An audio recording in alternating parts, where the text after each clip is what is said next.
back in the car. Could you believe it? I'll get out of here someday. I'll escape someday, I promise. So,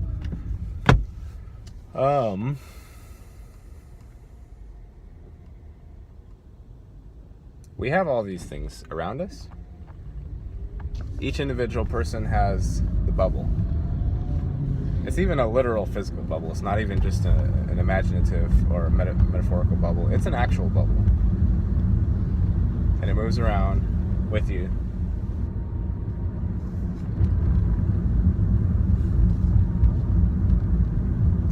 That's what each of us personally has. And we have lots of entertainment while we're here. Lots of it. Coming from every direction. Unless we unplug. Like, I've unplugged for the most part. And I don't have nearly as many sources of distraction. The only one is coming from my phone, really. And that's YouTube videos, and those people are a cut above the rest of the distractions, albeit still distractions.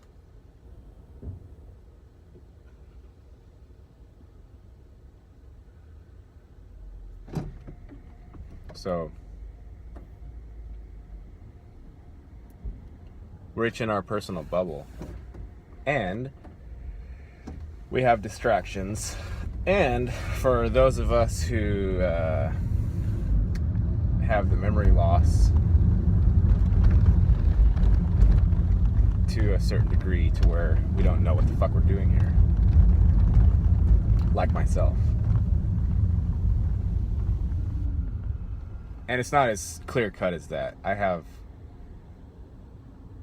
There's different levels of what we're doing here, or supposed to be doing here, if that's even relevant or applicable as a thought form. There's, of course, creating money, creating energy, keeping the physical form going. That's one level of it, and that's the level that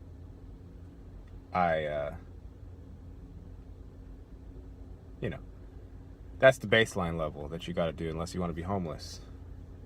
And I don't think, that's our push to not to not extract fully from the detestable system. We stay in it to that extent.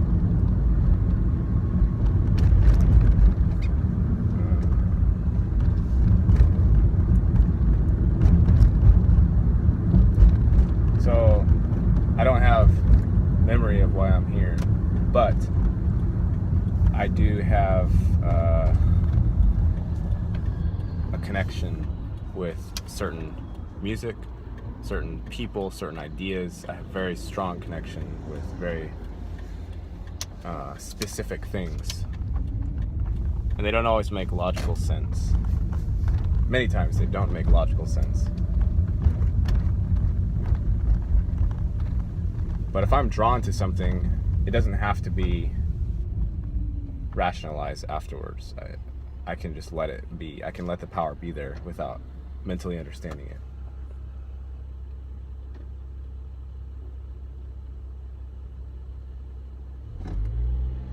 Because it's important for me to realize, and I know it, but it's a good thing, I think, to say it.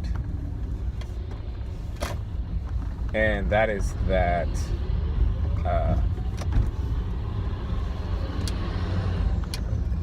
this is much more like a choose your own adventure book or something than it is like a living community. It just is. That's how it is. At this particular point in time, it can be like a shared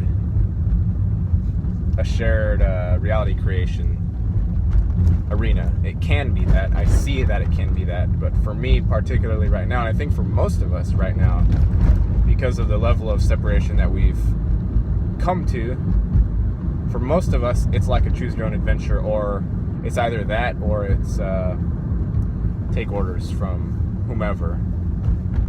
The boss plus the TV plus the media plus physical needs, plus familial needs,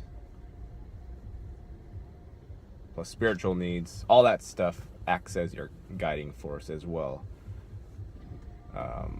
But for me, it's not a group thing. It just isn't. As much as I try to make it, I try to connect and figure that I'm part of a larger whole that's actually trying to accomplish something.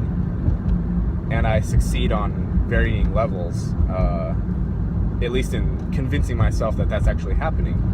But when I'm being starkly honest about it, it's mainly myself moving my bubble around, acquiring money, and dabbling on YouTube stuff here and there. And that's just how it is, if I'm really being honest about it. And that's why also the idea that this arena that we're in here, or that I'm in, is something like a holding tank or a containment zone. Like there's enough stuff going on here that I stay sort of entertained and feel like something is happening, but there's not really much happening here, in all truth. Because I get little feeling glimpses of unbelievably subtle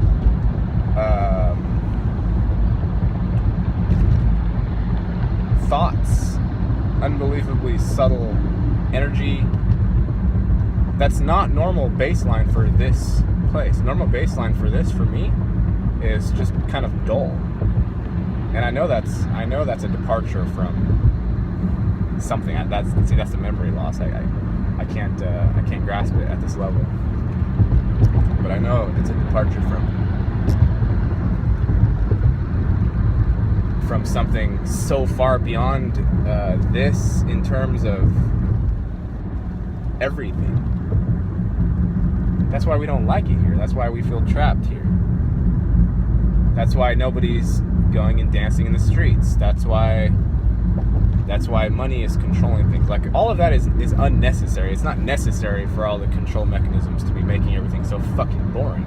I know that's not necessary.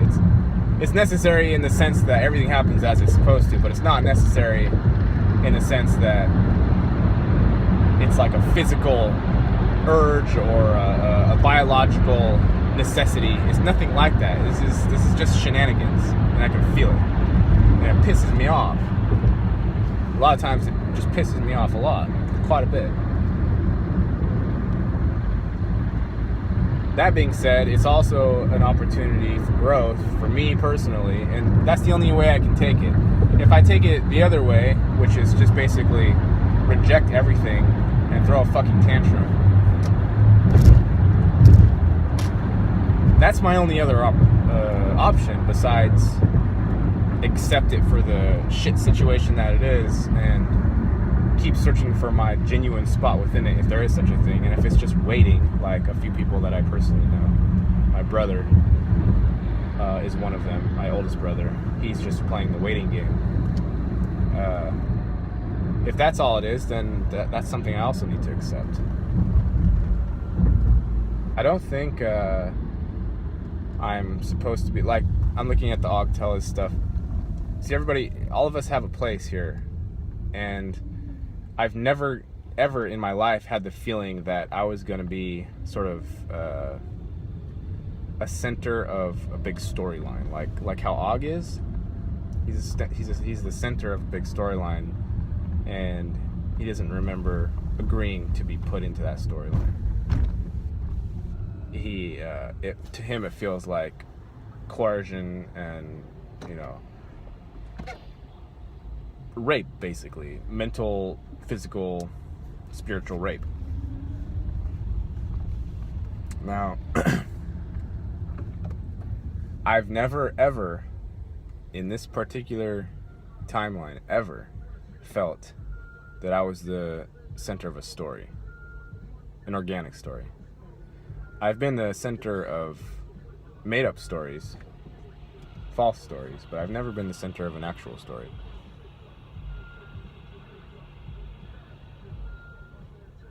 And it goes way deeper than all that. Of course, there are varying levels of stories and their organicness, or what's the verb form, or what's the adjective form of organic? Their orgacity? I don't know. Yeah. This story's always seemed fake to me. So, aside from strict practicality and the fact that people love feeling warm fuzzies all the time, I don't see any purpose for the stories. Unless they're feeding something, feeding money machines, or feeding soul-eating entities, or feeding, vampiric type of beings. I don't see any reason for the stories, because they're obviously false. All of them. From the moment you wake up and you tell yourself a story, once the thought forms start flowing and they get going like that, it's all false.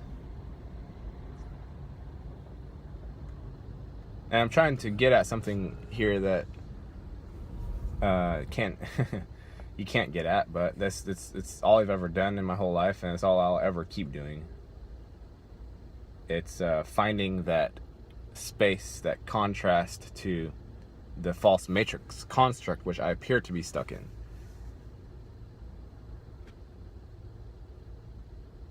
The original fall, somehow, and this is simplifying it beyond probably what is proper, but the original fall was when a being started planning.